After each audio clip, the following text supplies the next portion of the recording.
Par ce vote à l'unanimité, les élus du peuple donnent leur feu vert pour la ratification des ordonnances prises sous l'habilitation législative accordée au gouvernement dans le cadre de la lutte contre le Covid-19. Cette série de mesures prises par ordonnance ont permis au gouvernement de gérer et de lutter efficacement contre le Covid-19. Tout ceci pour protéger, assurer la sécurité de la population et réduire ainsi l'impact économique et social de la pandémie. Ces ordonnances prises relèvent du domaine de droit conformément à l'alinéa 2 de l'article 86 de la Constitution. Aujourd'hui, l'évaluation de la situation par le ministère chargé de la Santé révèle que la maladie suit une tendance baissière constante dans notre pays. C'est donc en toute responsabilité que nous accueillons les présents projets de loi de ratification soumis à l'examen de notre auguste Assemblée. Conformément aux dispositions constitutionnelles, le Parlement se doit d'approuver les ordonnances qui demeurent jusqu'aujourd'hui des actes réglementaires. Nous avons l'occasion ainsi donc de ratifier les ordonnances prises sous l'habilitation législative accordée au gouvernement dans le cadre de la lutte contre le Covid-19 afin de donner une valeur législative à ce dispositif. Les 11 projets de loi de ratification des ordonnances prises dans le cadre de la lutte contre la pandémie à coronavirus que nous voterons aujourd'hui sont de nature à régulariser une disposition constitutionnelle prévue par l'article 86 de la Constitution togolaise. Le groupe parlementaire UFC n'a pas d'objection particulière à voter la ratification de ces projets de loi pris en période de crise pour accompagner et de soutenir les projets sociaux et de développement. Le commissaire du gouvernement, professeur Moustapha Mijiawa, dans son discours, a remercié l'Assemblée nationale pour le soutien qu'elle a apporté dans la riposte contre le Covid-19. Votre attitude témoigne de la confiance et du soutien que vous avez apporté au gouvernement dans la riposte contre la pandémie à la Covid-19, telle qu'instruite par le chef de l'État. Et il est à rappeler que cette riposte a comporté un volet sanitaire, mais également un volet socio-économique avec l'allègement de toutes les conséquences socio-économiques liées à la pandémie à la Covid-19, que ce soit à travers des transferts monétaires, à travers la facilitation de l'accès à l'eau et la facilitation de l'accès à l'électricité, tout ceci dans le cadre du soulagement notamment des populations les plus vulnérables. Nous avons acquis une expérience en matière de lutte contre les pandémies. Et bien évidemment, cette expérience et ces expériences acquises seront d'un grand secours lors d'éventuelles futures épidémies. Pour sa part, la présidente de l'Assemblée nationale a rendu un hommage mérité au chef de l'État, Faure Gnassingbé, et son gouvernement pour les mesures prises afin de lutter efficacement contre la pandémie dans notre pays. Gouverner, c'est prévoir. Les textes fondateurs de notre pays ont prévu aussi ces situations. Les situations se sont présentées, les instruments ont été utilisés et je pense que l'Assemblée nationale aussi peut confirmer avec le gouvernement. Les mesures ont été mises en œuvre avec beaucoup de doigté. Et je pense que c'est un sujet de fierté pour nous tous. Et l'Assemblée nationale remercie le gouvernement pour la collaboration excellente que nous avons eue pendant cette période où un certain nombre d'informations, les couloirs d'information ont été utilisés. L'Assemblée nationale a été régulièrement tenue informée de la quintessence des ordonnances. Et je pense qu'ensemble, nous pouvons rendre grâce à Dieu pour la protection dont notre pays a bénéficié et aussi rendre hommage au président de la République, son Excellence Faure Gnassingbé, qui dès le premier cas n'a pas lésiné sur les moyens. Elle a également réitéré l'engagement de son institution à accompagner les autorités dans leur politique pour l'épanouissement et le bien-être de la population.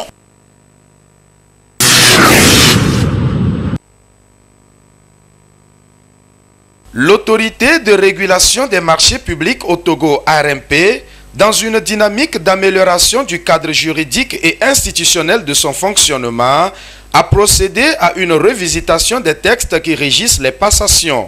Après plus d'une dizaine d'années d'application effective de ces textes, il s'est fait sentir le besoin de passer à leur relecture afin de les dépouiller des imperfections pour les rendre plus conformes aux pratiques en vigueur en matière de commande publique dans l'espace UEMOA. Une démarche bien justifiée, ceci afin de relever des défis. L'un de ces défis, c'est d'abord la célérité des procédures de passation des marchés publics à travers une meilleure planification, une anticipation et un dispositif complet pour permettre aux autorités contractantes désormais d'améliorer leur planification et de pouvoir anticiper dans leur processus de passation des marchés publics. Il y a un deuxième défi qui est celui de la digitalisation et ceci en lien naturellement avec la stratégie Togo Digital 2025. Un autre défi important à relever, c'est celui lié à l'intégrité et à la transparence dans le secteur de la commande publique. Et un quatrième défi, c'est celui de la professionnalisation de la fonction de passation des marchés publics. Et enfin, il y a un défi, c'est celui du développement durable. L'autorité de régulation des marchés publics ARMP connaît donc un changement et devient autorité de régulation de la commande publique ARCOP. Une innovation parmi tant d'autres qui sont présentées à la presse à cette conférence. S'agissant de ces grandes innovations, il y a d'abord sur le plan institutionnel. Il y a la loi numéro 2021-033 relative aux marchés publics et la loi numéro 2021-034 relative au contrat PPP. Et s'agissant des décrets, il y a un certain nombre de décrets, notamment le décret 2022-080 relatif au code des marchés publics. Il y a le décret également qui transforme aujourd'hui sur le plan institutionnel l'ARMP, donc l'autorité de régulation des marchés publics, en autorité de régulation de la commande publique. Et il y a le décret qui transforme également la Direction nationale du contrôle des marchés publics en Direction nationale du contrôle des marchés publics. Et aujourd'hui, ces deux institutions étendent leur champ d'action à un champ qui n'était pas couvert par la réglementation, c'est celui des contrats PPP. Et il y a également la création aujourd'hui d'une unité d'expertise, entre unité PPP qui est une unité, un organe d'expertise et de conseil auprès des autorités contractantes pour tout ce qui est montage de contrats PPP. Et il y a la création également d'un observatoire économique de la commande publique pour faire le recensement économique des marchés publics, pour faire de l'analyse économique afin que ça puisse aider à la décision dans le cadre de l'orientation de la politique économique. L'objectif final, c'est quoi? C'est d'aller vers une meilleure qualité des investissements, attirer plus d'investisseurs également dans le pays et permettre au pays de connaître une meilleure croissance économique avec un impact sur le développement et des projets qui sont délivrés au bénéfice des populations. Ces différentes réformes renforcent ainsi l'autonomie de cette institution et améliorent son mode de prestation et d'intervention afin de pouvoir faire face aux défis posés par la régulation et la commande publique, à savoir la célérité, la transparence et l'efficacité.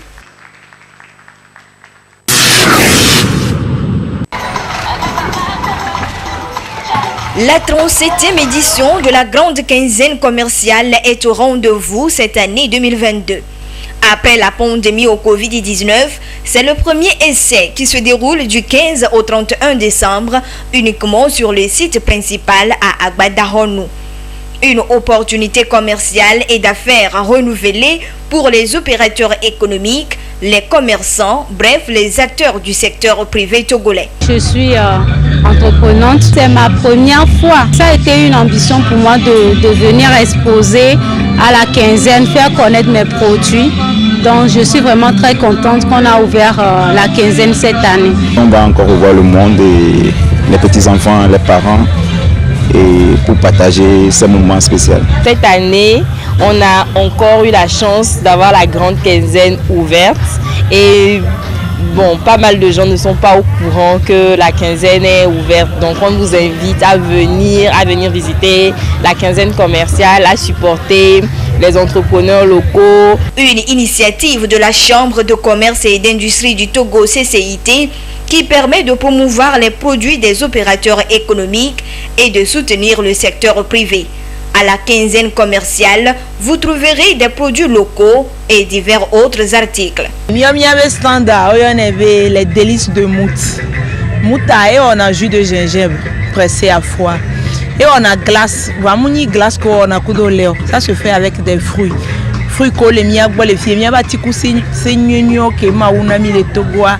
Ah oui, ça on a les québé glace à aider sans produits additifs, sans produits chimiques. Misana deha, misana liha, misana vin au chocolat et le founois.